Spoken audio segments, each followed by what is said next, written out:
원천징수라는 실무를 하는 입문 과정이에요. 전문과 그 실무 조금 더 하시는 과정이 두 개가 돼 있고요. 이 책으로 16시간 동안 입문을 합니다. 우리 많은 연간회원님들 뭐 얘기를 하다 보면 우리 연간회원님들이 책을 안 사신대요. 뭐 어쩔 수 없어요. 책을 안 사시는 건 좋은데 그냥 알고는 계세요. 회계나 세법을 공부하는데 책을 안 사시고 강의만 들으시면 결코 이해하실 수는 없어요. 근데 뭐 제가 여기서 책 사라고 그러면 꼭 책팔이 같잖아, 제가. 그렇죠? 그러니까 여러분이 알아서 판단하시고요. 이 책이 1000몇백 페이지야, 이게. 1300페이지가 넘는 책을 여기서 중요한 내용을 그래서 16시간 입문을 하고 16시간 흔히 말하는 전문가 과정으로 해요. 저희는 분명한 전문 학원이기 때문에 레벨 차이를 완전히 둡니다. 입문과 전문가. 그래서 전문가 과정 가면 쉬운 얘기는 안 해요. 할 이유가 없죠. 그렇죠? 그래서 분명하게 양쪽을 갈라서 합니다. 그래서 원천징수와 관한 얘기로 여러분들이 뭐가 중요한 건가요를 한번 해보도록 하죠. 교재를 맨 목차를 넘기면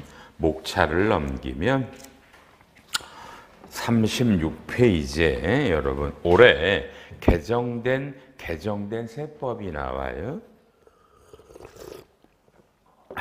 그래서 한번 빠른 속도로 여러분이 입문이어도 한번 들어보는 거예요. 이런 게 아직 잘 몰라도 올해 이런 세법이 바뀌었다네 합니다.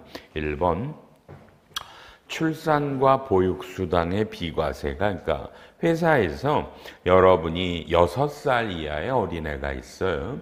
그럼 애를 키우면서 회사를 다니잖아. 남녀 불문하고. 그래서 회사가 10만 원씩 보조금을 준다. 비과세인데 여러분 오른쪽에 올해부터는 얼마? 20만 원이 비과세 됩니다. 좋은 제도죠. 다만 문제가 뭐야? 이런 수당을 줘야 비과세 되겠죠. 맞죠? 여러분 회사는 주세요? 그럼 이렇게 질문하면 마음속으로 네, 아니요를 대답하면 돼요. 시작.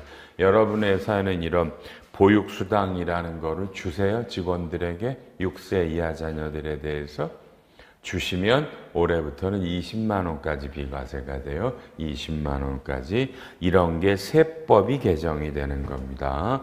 처음 배우시는 분은 하나도 몰라도 그냥 이런 게 소득세법이 바뀌는 겁니다. 소득세, 여러분에 대한 세금을 규정하는 법이 바뀝니다. 그리고 이번에 육아휴직수당의 비과세 적용 대상이 확대되는데요. 이건 별로 볼 필요는 없는데 오른쪽에 사립학교 직원이 사립학교 정관이나 규칙에 따라 지급받는 육아휴직 수당이에요. 그러니까 이건 뭐예요? 일반 여러분들이 아니라, 그죠? 사립학교 직원이 학교의 정관 등에 따라 받는 게 올해부터 150이 비과세 됐어요. 그러니까 일반 월급에서 받으시는 분은 왼쪽에, 그죠? 고용보험법에 따라 받은 육아휴직급여예요. 그 자체가 비과세인데 사립학교에 있는 직원이 적용이 안 됐거든요. 그래서 올해부터 이분들도 월 150을 애 낳으러 휴가 들어갈 때 준다. 비과세 된다 이 뜻이고요. 오른쪽에 3번 보지 마요. 보실 필요 전혀 없어요. 4번 해외 가서 원양어선이나 외항어선이나 뭐 이건 별로 없는데 여러분 해외 건설 근로자라고 나오죠. 해외에서 건설하는 우리 근로자님들, 그렇죠? 이분들이 받는 게 올해부터 대단하죠. 원래 300만 원 비과세가 500으로 올랐어요. 그럼 1년이면 얼마야? 연 6천만 원이 비과세 됩니다. 그럼 웬만하면 해외 건설 가서 받으시는 분들은 뭐야? 거의 세금이 없겠죠, 그죠? 다른 것도 많은데 비과세가 6천이 됩니다. 해외 가서 근무한다고. 꽤 많이 올렸네요. 넘이셔서 5번 안 보셔도 되고요. 6번도 그냥 안 보셔도 돼. 이건 여러분이 모르셔도 되는 거라 중요하지도 않고. 오른쪽에 7번. 위탁 보육비 지원금 및 직장 어린이집 운영비가 비과세 되는 건 뭐냐면 회사가 어린이집을 직접 운영하거나 또는요 회사 그 부근에 있는 어린이집과 계약을 맺어서 우리 직원들 어린이집에 맡기면 우리 그 근로자들이 내는 돈을 우리 회사가 줄게요. 그죠? 그게 비과세 된 거예요. 잘한 거 아니야, 그죠? 그럼 작년까지는 뭐야? 과세됐다는 얘기죠. 개인이 냈고 회사가 내줬잖아. 그죠? 어린이집 비용을. 이게 올해부터는 비과세가 된다. 나쁜 거 같지 않죠? 그죠? 회사 한번 건의를 들어보시고요. 보통 엄마들이 출근할 때 아기들을 어린이집에 맡겨놓고 퇴근할 때 데리고 가는 경우 많이 나오잖아. 그렇죠? 그런 걸 말하는 겁니다. 8번 안 보셔도 되고요.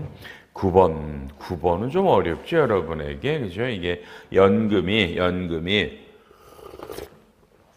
분리과세되는 기준이 1200을 1500으로 올렸다. 지금은 여러분이 들어도 이해 안 되는 얘기겠지만 앞으로 수업을 듣다 보면 나올 거예요. 그렇죠?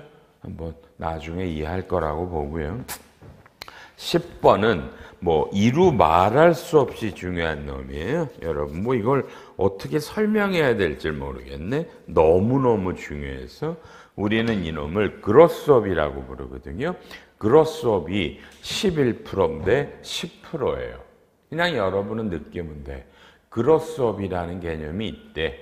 나중에 선생님이 가르쳐 주시는데 이게 1%가 인하돼서 돈 많은 사람들이 회사에서 많은 배당을 받을 때 조금 세금이 더 나온대. 이렇게. 세금이 줄여드는 게 아니라 더 나온대. 이해해요? 10%라는 그로스업은 당연히 배울 거고요. 오른쪽에 11번은 여러분도 연말정산 하다 보면 뭐예요? 우리가 은행에서 집을 살 때 빌리잖아요. 차입금을. 이자를 낼 때 소득 공제되는데 글쎄 한번 볼 수 있을래나? 여러분 왼쪽 오른쪽 10초만 한번 봐볼래요? 여러분 읽어봐요.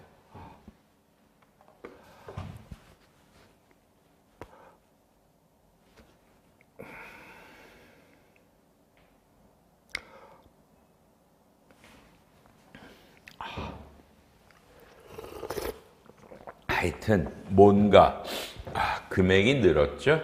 여러분이 아니 이거 당연한 거 아니에요? 집 살 때 자기 돈으로 다 사는 사람이 어딨어? 물론 뉴스 보면 있죠, 그죠?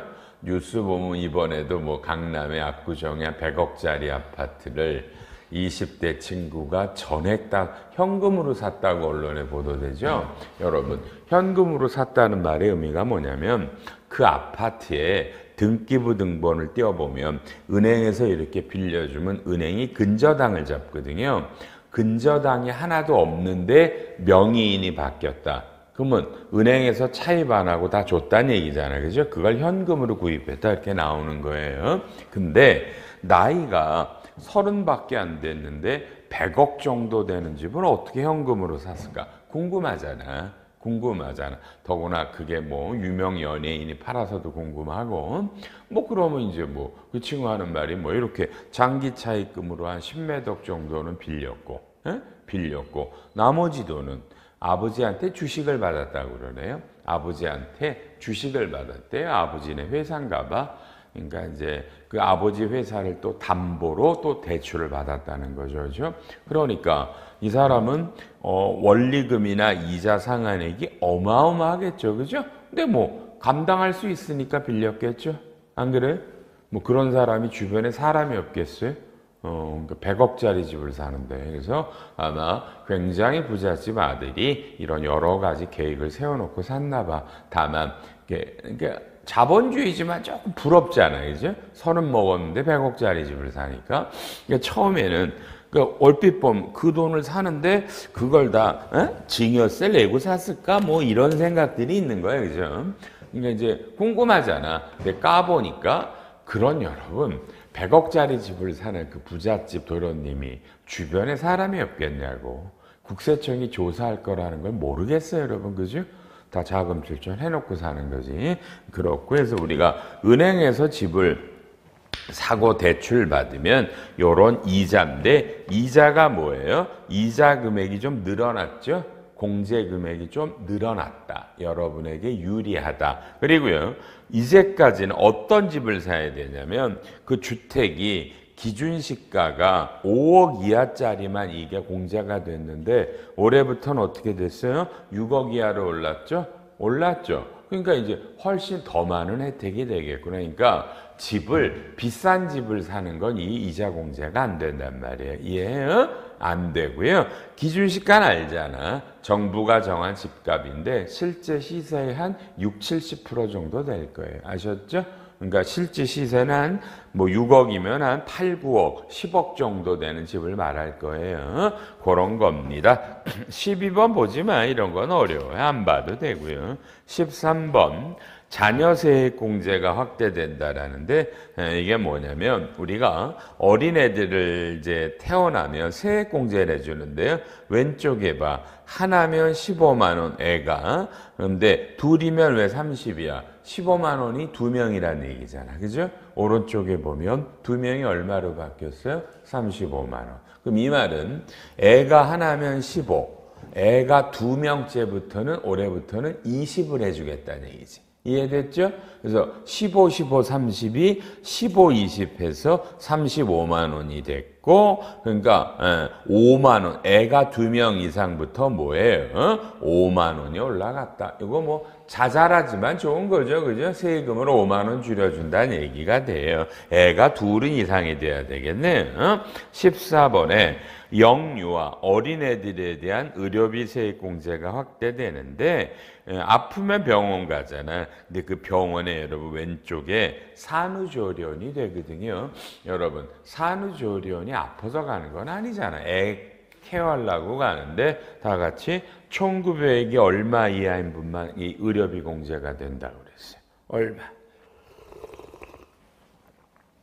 7천이죠. 근데 그 조문이 오른쪽에 없어졌죠. 그러니까 이제는 총 급여액이 7천만 원이 넘어가는 근로자도 애 낳아서 산후조리원에 가면 200만 원까지 의료비 공제 대상이 돼요. 되셨어요?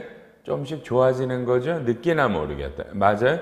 여러분 그죠? 여러분에게 조금씩 도움을 주는 세법들이 바뀌고 있고요. 오른쪽에 15번 고액의 기부금은요. 올해부터 올해만이래. 원래는 1,000만 원까지 기부하면 15%, 1,000만 원이 넘어가면 30% 세액 공제를 해주는데 올해부터 3,000만 원이 넘어가면 여러분 40%래. 여러분 올해만 해준대요. 올해만.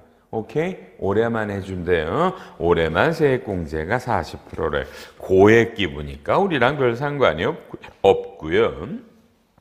그 다음에 45에 16번 보지 말고요. 17번도 필요 없고 18번도 필요 없고 19번도 20번도 21번도 여러분하고 상관없고요. 22번은 이미 뭐 아실래나 모르겠다. 그죠? 원래는 올해부터 상용 근로소득 간이지급 명세서를 월별로 내려고 그랬어요. 이해해요? 6개월에 한 번씩 냈거든요.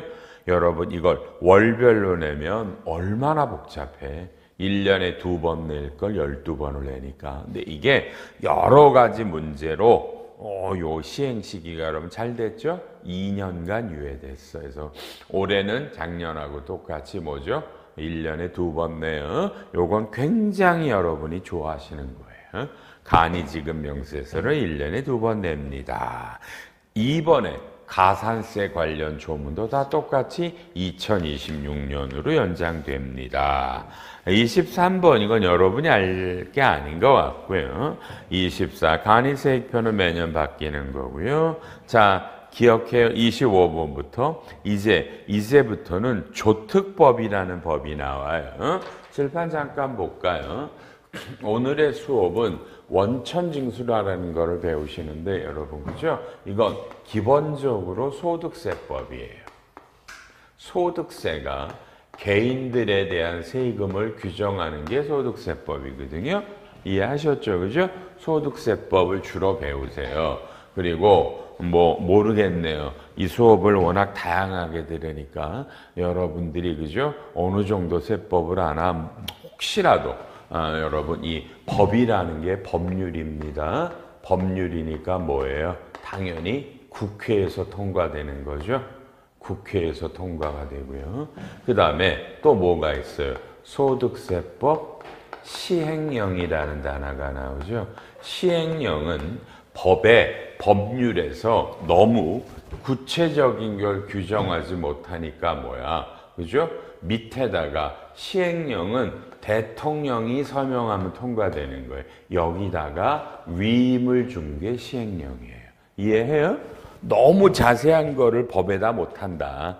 자, 구체적인 건 대통령 네가 결정해가 시행령이고요. 시행령에서도 또 한 번 뭐예요? 위임하는 게 시행규칙이에요. 시행규칙은 또 대통령이 누구한테 위임해요? 기재부 장관, 우리가 흔히 말하는 경제부총리죠. 경제부총리한테 위임해요. 여러분 이런 게 세법이에요. 세법, 그죠? 세법, 법률, 국회에서 통과되는 거, 대통령이 통과되는 시행령, 기재부 장관, 경제부총리가 통과시키는 시행규칙, 이 세 가지를 우리가 세법이고요. 소득세인데 문제는 여기서 봐요. 여러분 또 하나의 법이 뭐야? 조세특례 제한법. 똑같이 시행령, 시행규칙. 그러니까 이걸 우리가 약자로 조특법이라고 부르는데 여러분 그냥 봐. 조세특례 제한법은 뭐야? 이 개인들이 세금을 내는데 이 세금을 줄여주는 법이 조특법이에요. 이해하셨어요? 세금을 더 줄여주니까 우리한테는 좋은 법이에요. 이해됐나 모르겠다, 그죠, 여러분요? 조세특례제한법. 그래서 여러분은 이틀간 원천징수라는 수업을 소득세법과 조세특례제한법 두 가지 세법을 통해 배우는 거다. 이해했나요? 그죠? 이런 거. 자, 하나만 얘기하고 슬슬 시작해도 또 되겠죠? 여러분이 배우는 오늘 원천징수라는 수업은요, 여러분은 대학교 때 전혀 배운 적이 없어요. 그러니까 만에 하나 여러분이 대학 다닐 때 회계사나 세무사를 공부했던 사람이라면 세법을 공부하니까 배웠겠고요. 근데 회계사나 세무사 공부를 하지 않은 사람은 절대로 오늘 배우는 원천징수를 배운 적이 없어요. 대학에는 전문대라는 대학들도 있죠. 2년이나 3년제. 전문대학, 세무회계 전문대를 다녀도 원천징수 안 가르쳐요. 왜요? 그 교수 애들이 미쳐갖고요. 세무회계를 전문으로 하는 친구한테 원천징수도 안 가르쳐요. 난 다 미쳤다 그래요. 걔네들 교수들더러. 그죠? 그러니까 가르칠 놈이 없는 거지. 아니 그렇다고 세무나 회계를 전문으로 하는 대학을 다니는데 원천징수를 안 가르치면 어떡하겠다는 거죠. 전 잘 모르겠어요. 그러니까 회계사 세무사 시험 공부하지 않는 한 여러분은 오늘 배우는 이런 걸 평생 처음 배웁니다. 그리고 원천징수는 되게 재밌어요. 회사에서 어마어마하게 중요한데 그죠? 그냥 여러분한테 맡겨. 야, 너 오늘부터 원천징수해요. 예? 제가요? 엄마 누가 임마 해. 어떻게 해요? 야 임마 뭘 어떻게 물어 임마 원천징수를 담당하라는데 해본 적이 없는데요. 그럼 나가 임마. 이해돼요? 나가라고요 여러분요. 아니 사회 나오셔서 혹시 원천징수를 배우셔야 된다고 생각하나요? 여러분 혹시 그래요? 그럼 대학은 왜 나오셨어요? 어? 사회가 여러분을 가르칠 거라는 생각을 버려요. 지금의 전 세계는요, 사회가 여러분을 안 가르쳐. 여러분이 알아서 그냥 넌 오늘부터 원천징수 담당이야. 그럼 네, 제가 알아서 할게요. 그리고 혼자 공부해서 원천징수업을 하는 거야. 이해돼요? 못해? 그럼 여러분은 그만두겠지, 회사를. 그죠? 이런 거야. 뭘 가르쳐달라고 징징 짜지 마. 회사 가서 안 가르쳐주니까. 그래서 여러분이 혼자 하는 거예요. 근데 저희 같은 학원이 그래서 있는 거잖아. 평생 처음 하는데 얼마나 힘들어. 그러니까 저희 학원 16시간 수업을 듣고 원천징수 업무를 하면 여러분은 너무 쉬울 거고요. 너무너무 쉬울 거고, 안 하고 이걸 그냥 업무를 하시면 여러분은 돌아버리는 거고 그래요. 그런데도 이런 16시간 수업이 잘 안 들어요. 직원들이. 이렇게 얘기를 해도 안 들어요. 그러니까 이 말은 뭐냐면 회사에서 이런 모든 업무가 별로 싫어, 여러분들은 지금. 회사 생활 다니는 게 싫잖아. 맞죠? 매일 아침 일어나면 화만 나죠? 출근할 생각하면. 회사에서 뭘 잘한다는 생각들이 없어요. 어쩔 수 없어요, 그건. 나라가 이 모양 이 꼴이니까. 다만 여러분이 이 업무를 맡았고요. 해내야 되잖아. 그럴 때 아마 이런 수업이 여러분을 도움을 드릴 거예요. 이 말하는 이유는요. 제가 2주인가 3주 전에 다른 학원에 가서요. 원천징수라는 걸 강의했어요. 그렇죠? 그때 한 10명 정도가 와서 들어요. 우리 학원은 온라인 전문이라 앉아 계신 분이 몇 명 없죠. 온라인을 찍기 위해서 그냥 앉아 계시는 거고요.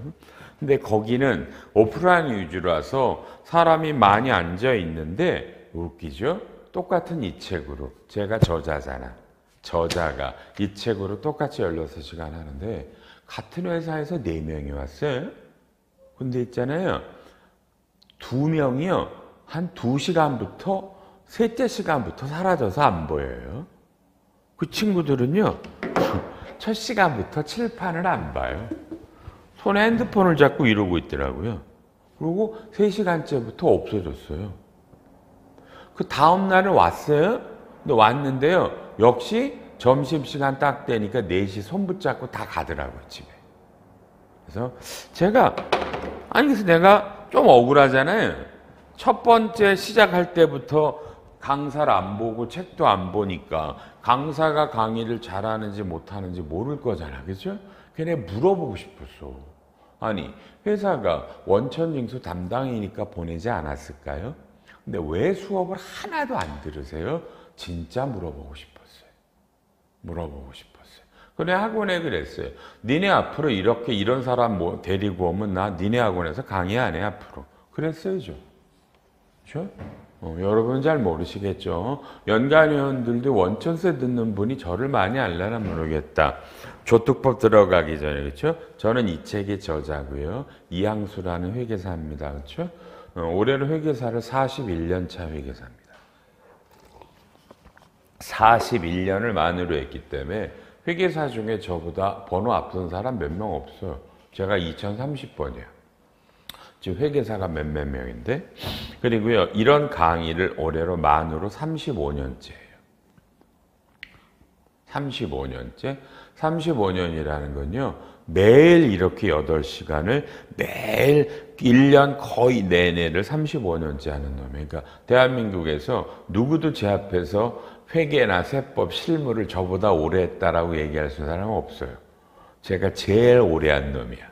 제가 제일 고참이야. 그죠? 어디 가서도. 그러니 여러분, 제일 고참, 가장 오랫동안 강의한 놈이 여러분에게 한번 가르쳐드리니까 그냥 편하게 들어요. 편안하게. 자, 저는 입문이 제일 좋아요. 처음 한다는 뜻이잖아. 편하게 들으면 16시간 지나면 야, 내가 하는 일이 이렇게 이렇게 느낄 거예요. 걱정하지 말고요. 천천히 들어요. 그죠? 그리고 우리 아이파에 온 학원 수강하는 사람들, 연간들 앉아 계신 분들은 열심히 들어요. 그렇죠? 저는 정말 그 학원에서 그랬어.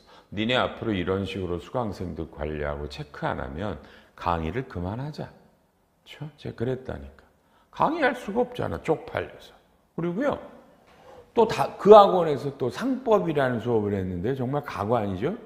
10명을 강의했는데요. 마지막 시간에 1명이 들어요. 걔네가 야, 이건 어떻게 할 말이 없어. 근데 다른 학원이나 우리 학원에 오면 상법 정도 수업이면 다 끝까지 듣거든요. 그래서 이건 무슨 차이인지 잘 모르겠어요. 여러분 그냥 열심히 편안하게 들어요. 웬만하면 쓰지 마요.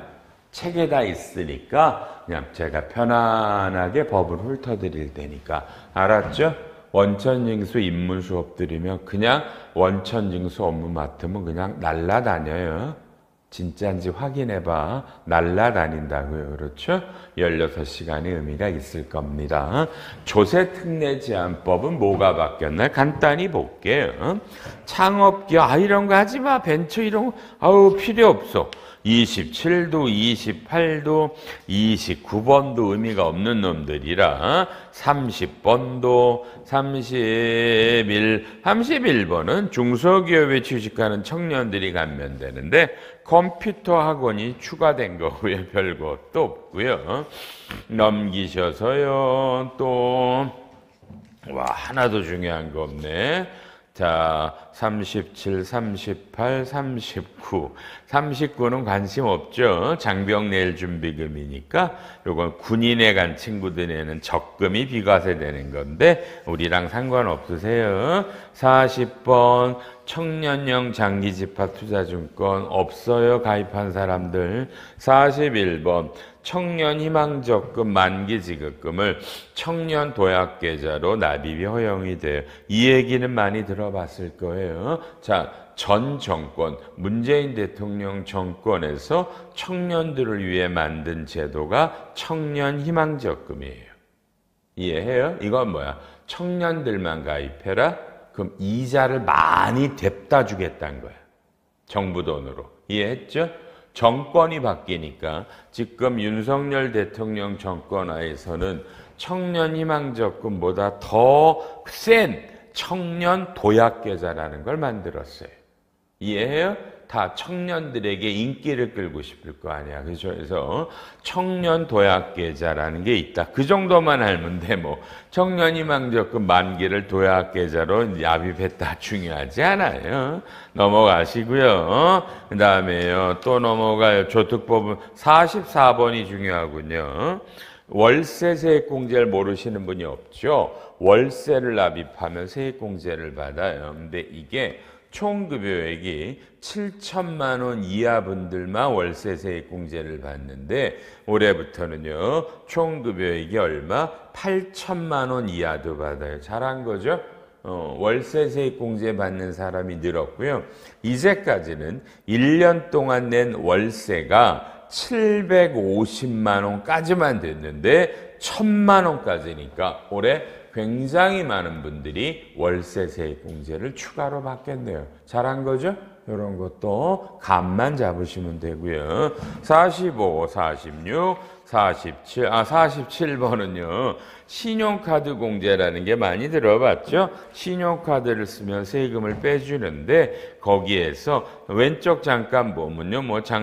오른쪽이구나. 오른쪽에 보면 50%, 80% 쓰잘데기 없는 것들이 공제율들이 많았는데 이건 작년으로 다 끝났고요. 오른쪽에 동그라미 6번. 2024년에 신용카드 쓴 금액이 전년도에 2023년에 쓴 거에 105%를 초과하는 금액이 10%를 추가로 해준다. 요 동그라미 6번이 올해 개정세법이에요. 올해 개정세법이고요. 추가 공제가 좀 뭔가가 바뀌는데 글쎄요. 요거 뭐 특별한 건 아닌 것 같아서 놔둬도 되겠네. 이건 진짜 넘어가시고요. 넘어가요. 오른쪽에 48번에 고향사랑 기부금으로 세액공제를 받았거나 여러분이 가상자산 거래를 하면서 수수료를 낸 거, 신용카드 쓴 거는 신용카드 공제가 안 됩니다. 좀 어렵네. 이렇게 됐고요. 50번에 간주임대료라는 게 3.5%. 여러분이 재무팀이면 너무 잘 알죠. 간주임대료가 3.5%로 바뀌었고요. 51, 52 이런 거 다 보지 마세요. 결론. 자, 조세특례제한법은 많이 바뀌지만 실제로 여러분이 알아야 될 거는 거의 없어요.